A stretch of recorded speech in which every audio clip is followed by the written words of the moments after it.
Yeah, so we have seen basically how the scalar optimization works and how the first order and second order necessary and sufficient conditions can be derived. And the reason why I derived is actually it's important for us to understand those things when we actually go for more complex versions of the same result. And the reason is basically the same idea keeps repeating in slightly more advanced version, so to speak, right? So we will now look at vector case, and basically the open ball becomes simply based on that norm, and the problem is exactly the same thing, right? And necessary condition it looks exactly the same, right? And except basically the definition of this first derivative and second derivative is slightly different, probably write it and then see, and the sufficient condition is exactly the same thing, right? Again, the definition of this f double prime and things like that may be slightly different. And same comment in terms of minimization may not exist, but then if we have a closed set, we can have guarantee that it is a minimum, things like that. But once again, just like in the regular case, we can have boundary values about the minimum values on the boundary, and that can violate the necessary and sufficient conditions. Yeah, so this vector case is quite similar to what we have seen in the scalar case.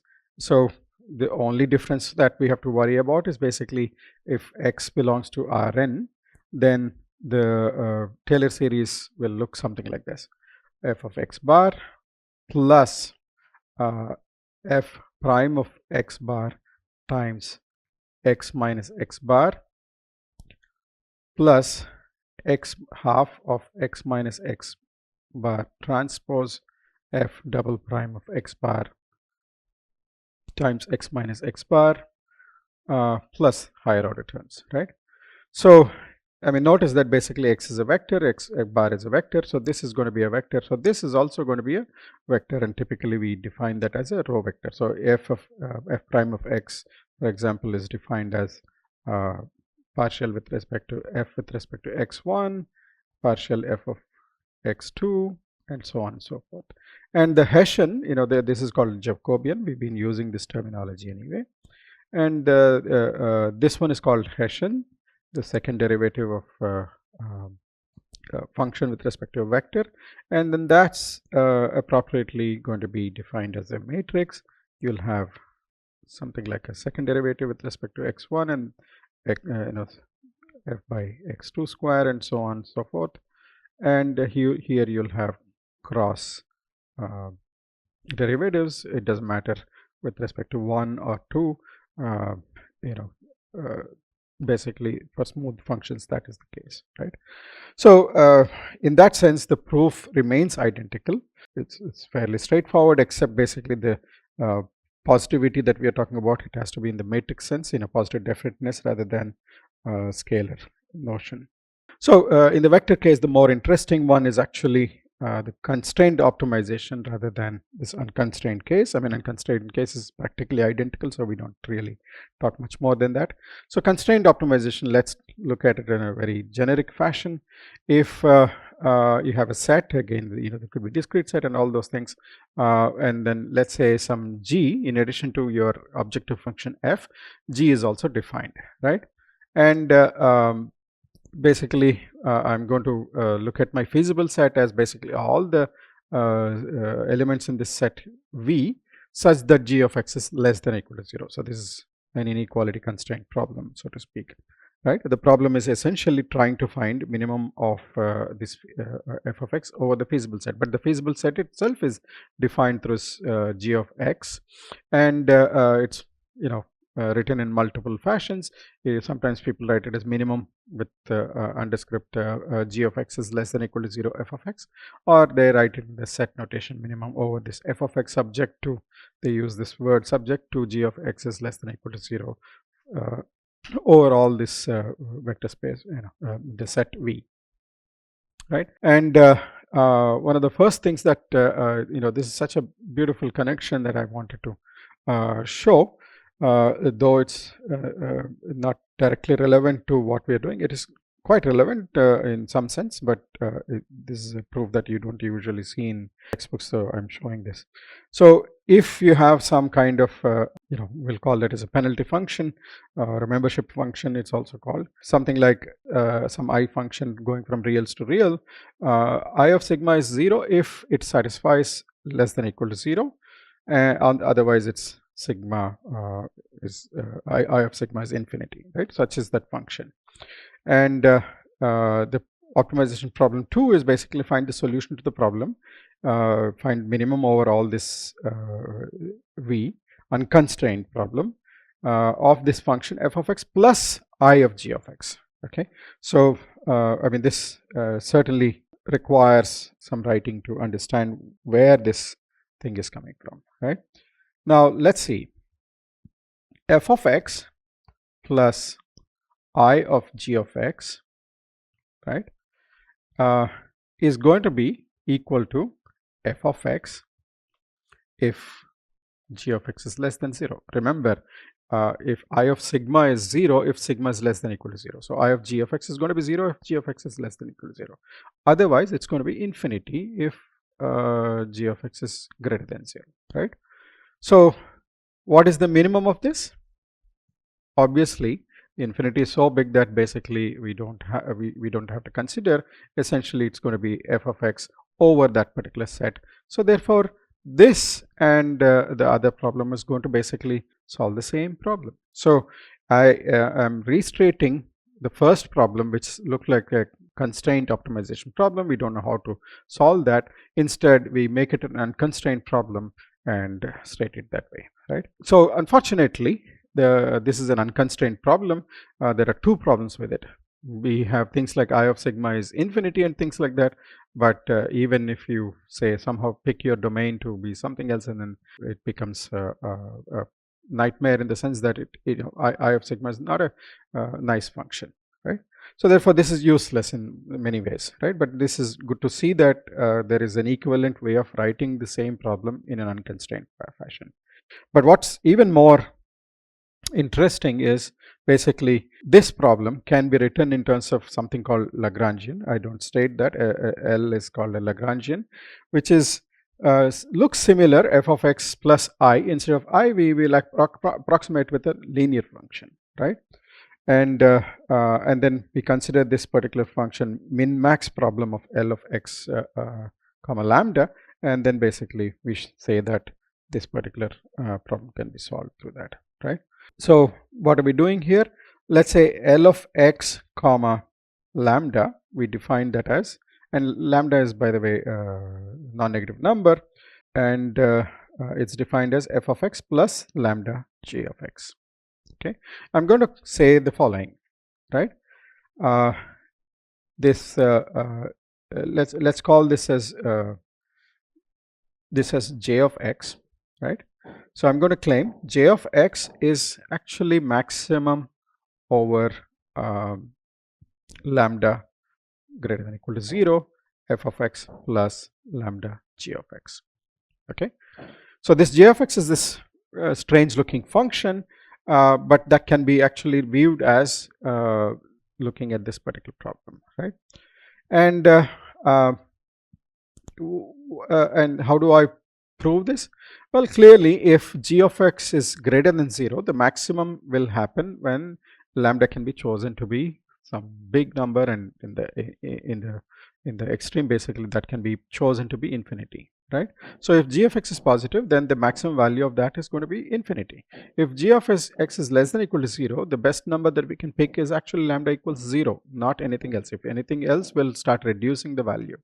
So therefore, that will give you f of x. So j of x is basically this is therefore the same thing as this. Okay, going back to the slide, basically what we have shown is basically this max, right, is same as this function j of x that we have seen there, and then minimization over that is going to give you the solution to your objective function. original objective function. So the fact that we're going to say is basically all three problems have the same solution, in fact, both from a value perspective and this thing. So just as a side remark, basically if you exchange this min and max, you solve the minimization with respect to x for some specific lambda, and you keep doing that, and you will get a function in lambda, and then maximize the lambda, and we call that as a dual problem, right? This, therefore this particular problem is called primal problem, right? This L is called Lagrangian, and then so the primal problem involving min max of Lagrangian versus basically the max min of the Lagrangian is the dual version. And there is a very nice property about this dual problem. If you can somehow solve this problem, the value that you're going to get out of it is actually always going to be lower than the solution that we get from the primal problem. And this is quite a powerful observation, in the sense that many times if you can solve the dual problem but not solve the primal problem, we'll get some idea in terms of what should be our target. I mean, it cannot be lower than that. And while searching using heuristic algorithms, that's a very valid thing to know, right? So that's quite useful thing to know. And then let's say this was an inequality constraint problem, and but then I'm going to convince you inequality constraint, you can actually solve equality constraint problem. So anyway, simple fact, if g of x is less than or equal to 0, then it's the same thing as minus g of x greater than or equal to 0. And but more importantly, g of x is equal to 0 if and only if g of x is less than or equal to 0 and minus of g of x is less than or equal to 0. Fairly obvious thing, right? So in other words, basically instead of one constraint g of x is equal to 0, we can put it as two inequality constraint and solve the same problem as before, right? So therefore, put these four problems tandem. The first problem is the equality constraint problem. The second one, rewritten the same thing in terms of inequality problem, the less than or equal to problem. And I'm going to assume that basically you can imagine how one can show that the previous result that I showed in the previous inequality optimization problem using two different constraints, and then essentially you'll get a Lagrangian that's based on two these parameters, and which we call them as Lagrange multipliers. And we can conclude that this problem can be solved as an unconstrained problem over the space Lagrangian of x comma lambda plus and comma lambda minus, right? And by looking at the Lagrangian function, basically both these lambda plus and lambda minus are greater than or equal to 0, but then g of x is common, so taking that common, we can replace, and then basically we will end up with basically a much simpler Lagrangian problem where lambda is a real number, whereas in the previous problem lambda had to be non-negative, right? So so in essence, basically from inequality constraint problem, we proved that the equality constraint problem also can be solved using Lagrangian method by allowing your Lagrangian multiplier lambda to be a real number, whereas in inequality constraints it has to be sign definite. If it is less than or equal to 0 constraint, then the lambda has to be non-negative. If it is greater than or equal to 0, then the lambda has to be less than or equal to 0, right? So in other words, basically we can construct Lagrangian for all kinds of inequality and equality constraints by just allowing the sign to be appropriately matching the constraint. So in that sense, one can solve everything as an inequality constraint problem and then develop theory for it and solve this equality. But unfortunately, the converse is not true. Anyway, so I'm stating that the problems 1 to 4 have the same solution. So, I'm not going to really prove this particular part, but the problem 1 is basically, subject to equality constraint, and basically the necessary condition is simply taking the derivative of the Lagrangian with respect to x and set it to 0. Now, if you take the derivative of Lagrangian with respect to lambda, you will get back the so-called g of x is equal to 0, right? I mean, in reality, both are actually necessary conditions. So you can take this Lagrangian and set the derivative with respect to both its parameters x and lambda is equal to 0. One will produce a new condition, the other one will produce the constraint equation g of x is equal to 0. So that's why in literature we don't state it.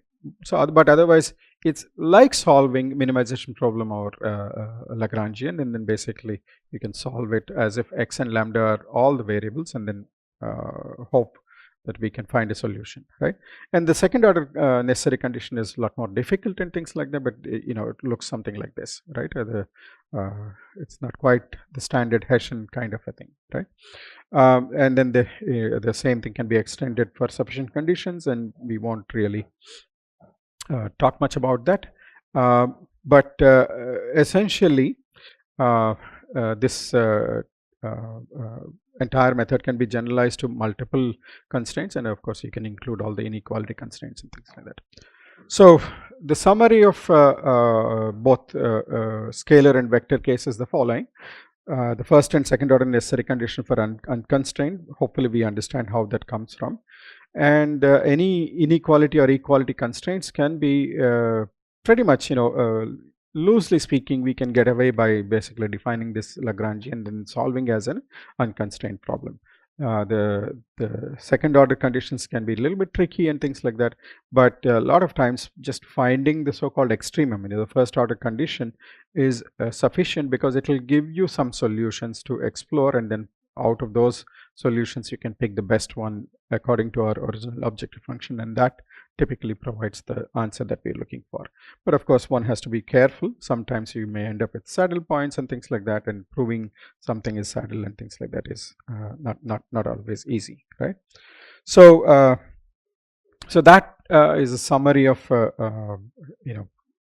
optimization theory for scalar and vectors, and we will extend these notions to functional cases, but perhaps to give you a little bit of break, I'll show you a couple of examples using this constraint optimization things in the next week's lecture before we go off and talk about functional optimization. Thank you.